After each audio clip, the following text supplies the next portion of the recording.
Bonjour à tous, bienvenue dans une nouvelle émission. Bonjour Pasteur Jacques Trujillo. Bonjour Hilda. Alors aujourd'hui nous allons évoquer les rumeurs. Oui, elles sont nombreuses autour de cette crise qui nous atteint tous.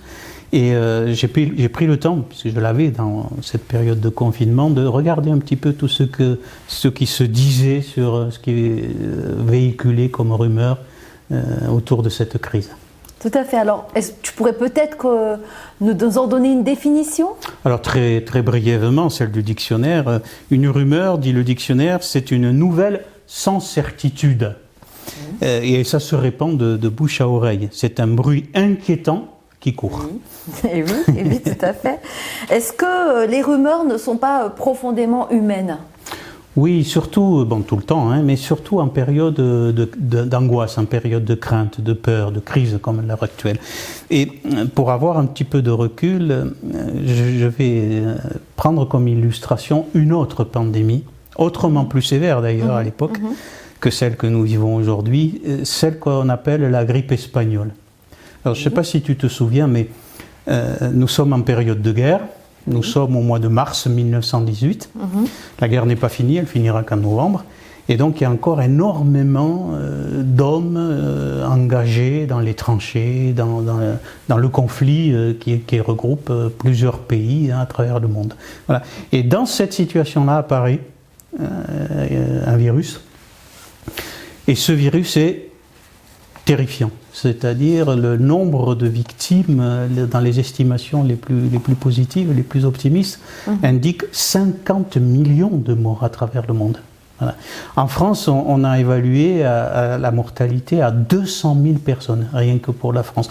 Imagine les morts dans les rues, imagine les hôpitaux débordés. Et puis, chose surprenante, j'ai trouvé des photos, on voit les masques, on voit les grands tabliers, le conducteur, le contrôleur de tram qui interdit à un citoyen de monter parce qu'il n'est pas masqué. Enfin, on retrouve quelque chose là. Et là, au milieu de tout cela, des rumeurs aussi vont commencer à naître. Bien sûr. Est-ce que d'ailleurs la grippe espagnole, est-ce qu'elle est espagnole ? Est-ce que ça vient véritablement de l'Espagne ? Oui, c'est resté, on appelle toujours grippe espagnole, pandémie de la grippe espagnole. En fait, à l'époque, l'Espagne n'est pas en guerre. Elle a conservé la neutralité. Et donc il n'y a pas le système de censure qu'il y a dans tous les autres pays qui sont en guerre, et où on ne veut pas démoraliser les troupes, on ne veut pas démoraliser les populations, et donc on tait l'information. Sauf en Espagne, où des journalistes, puisque eux ne sont pas censurés, en font part. Et donc cette information dont les journalistes espagnols se font les premiers relais va donner le qualificatif de grippe espagnole. Voilà. Donc c'est pour cette raison qu'elle s'appelle espagnole, mais les pauvres Espagnols, ils y sont pour rien. Ils n'y sont pour rien. On le sait aujourd'hui, heureusement. Est-ce qu'il y a d'autres rumeurs ? Ah oui, il y en a énormément. On parle de ragoûts, on parle de choses extraordinaires. Mais juste pour te dire sur l'origine qui donc démystifie la première rumeur. Oui. Très probablement, on le sait aujourd'hui presque de manière certaine, c'est aux États-Unis que l'épidémie est apparue, chez un fermier du Kansas.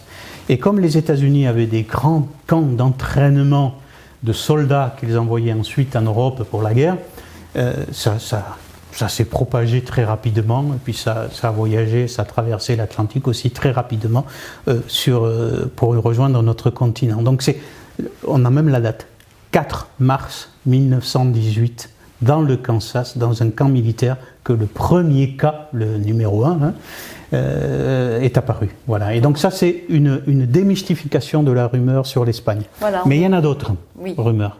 Il y en a d'autres. Et alors certaines. Retenons bien, la grippe n'est pas espagnole. La grippe espagnole n'est pas d'Espagne. Non. Il y a des choses qui sont faciles parfois à avancer. Et quand on connaît les réponses, on se dit on a été un petit peu bête d'y croire. Juste pour te rappeler encore d'autres rumeurs, j'ai trouvé ça dans la revue historique des armées. Numéro 262 de 2011. Et alors je ne vais pas lire tout, mais on disait par exemple, un rapport qui a été fait par les autorités disait que la maladie venait des conserves d'origine espagnole.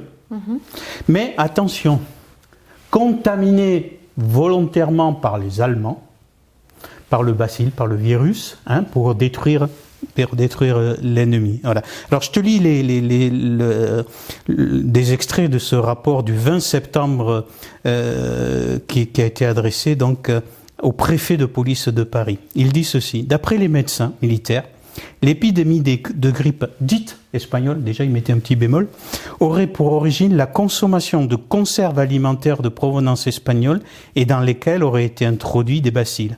On a dit aussi que de nombreuses fabriques de conserves sont entre les mains des Allemands. Et on prétend même que les oranges ont aussi subi des injections de même nature. Et ça circulait partout, ça. C'était normal de chercher qui était à l'origine de ça et qui mieux que l'ennemi. Voilà, c'est eux, l'adversaire, c'est eux qui ont inventé ce truc-là. Or... Toujours un coupable. Oui, il faut toujours un coupable. Or, chose intéressante, il y a eu des victimes sans compter chez les Allemands comme chez les Alliés. Le virus n'a pas connu ce genre de frontières ni de désignation. Bien sûr. Les adventistes, Jacques, ils ont vécu ça comment ? Alors les adventistes ont assez rapidement compris qu'ils étaient dans une crise mondiale et particulière. Certains ont même parlé déjà à l'époque de la plus grande crise sanitaire que le monde ait jamais connue. On parlait déjà de cela. Et c'est vrai que quand on voit le nombre de décès par rapport à ceux d'aujourd'hui, on pourrait dire c'est toujours un mort, c'est un mort de trop. Mais 50 millions de personnes, au moins, à cette époque-là, on est à un petit peu plus de 200 000 dans le monde aujourd'hui. On peut avoir qu'il y a un rapport quand même là de gravité qui va plutôt dans le sens de 1918. Donc les adventistes comprennent cela, comprennent très vite, on voit dans les rapports des comités d'église, les rapports de la conférence générale qui donnent des consignes, et des consignes très positives en général, c'est-à-dire comment on peut aider, comment on peut contribuer à l'amélioration, comment on peut s'impliquer aujourd'hui et puis déjà se préparer parce qu'il y en aura d'autres, des épidémies, comment on peut faire pour qu'on soit davantage prêt si cela se produit. Alors il y a un texte, par exemple, une résolution que la conférence générale prend en 19, qui s'intitule « Organiser les églises pour le travail d'urgence » et où on essaie de réfléchir à la prochaine. Comment on peut anticiper un tout petit peu la prochaine épidémie ou catastrophe qui pourra apparaître. Bien sûr, s'adapter. Voilà. J'ai trouvé aussi, et ça j'ai trouvé ça intéressant, un rapport du secrétaire général de l'œuvre médicale missionnaire de la conférence générale, le département santé, on pourrait dire aujourd'hui, qui s'appelle le docteur Rebel. Et le docteur Rebel dit que effectivement on traverse une pandémie terrible, jamais connue comme ça, et que les adventistes ne sont pas à l'abri, mais que il faut s'investir, il faut aider, il faut entreprendre quelque chose pour soulager la souffrance des uns et des autres. D'accord. Et du coup, les rumeurs chez les adventistes. Je crois oui, je crois que l'Ecclésiaste disait rien de nouveau sous le soleil. On a les mêmes. L'apôtre Paul le dit et la Bible le dit en général, on est tous pécheurs, les uns et les autres. Et donc les rumeurs, oui, bien sûr, ça existe chez nous. Et ce fameux secrétaire de l'œuvre médicale, le docteur Rebel, frère Rebel, dit ceci. Alors il met en garde, lui. Il dit « Attention à certains adventistes qui adaptent une position où ils apparaissent comme plus saints que quiconque et qui citent leur immunité par rapport à la maladie comme la preuve de leur propre justice. Et à contrario, qui attribuent le malheur de leurs frères à leur manque de fidélité. Si tu l'attrapes, c'est que quelque part tu as été infidèle. Si tu es un bon citoyen du ciel, si tu es un bon disciple de Jésus, tu ne vas pas l'attraper. Voilà. Et donc, on voit, c'est un vieux machin ça, mais oui, on voit réapparaître, bien sûr, tout de suite, ce genre de choses. Et alors, le frère Rebel se permet ce que je ne me permets pas, de qualifier ces frères-là. Il dit ce sont des uluberlus de la réforme sanitaire. Tiens, il y en avait déjà des uluberlus de la réforme sanitaire. Voilà. Et puis il met aussi, alors ça aussi c'est important, c'est grave, il dit attention aussi, hein, frères et sœurs, attention, ne tirez pas des conclusions trop rapides, telles que celles indiquant que la pandémie est le signe avant-coureur de la grande détresse qui va survenir dans les derniers jours. Voilà, tout de suite, hein, la pandémie, ça y est, on y est, ça y est, voilà. Entre 1918 et 2020, un siècle, un peu plus d'un siècle, des catastrophes et d'autres calamités annonciatrices qui ont malmené l'humanité, on en a vu malheureusement encore beaucoup. Peut-être serait-il utile de rappeler un texte dans le Deutéronome au chapitre 23, verset 1. Ça, je me le donne à moi-même et puis à celui qui voudra bien s'en saisir aussi, c'est la Bible. Hein, donc c'est important.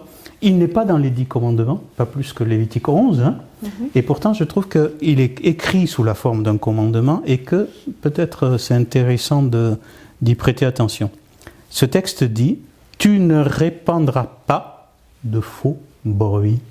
Ne te joins pas aux méchants pour faire un faux témoignage. » Faux témoignage, c'est un des commandements. Hein, tu ne porteras pas de faux témoignage contre ton prochain. Mais ne pas répandre de faux bruit. Voilà. S'il y a un bruit, on ne le répand pas. Oui.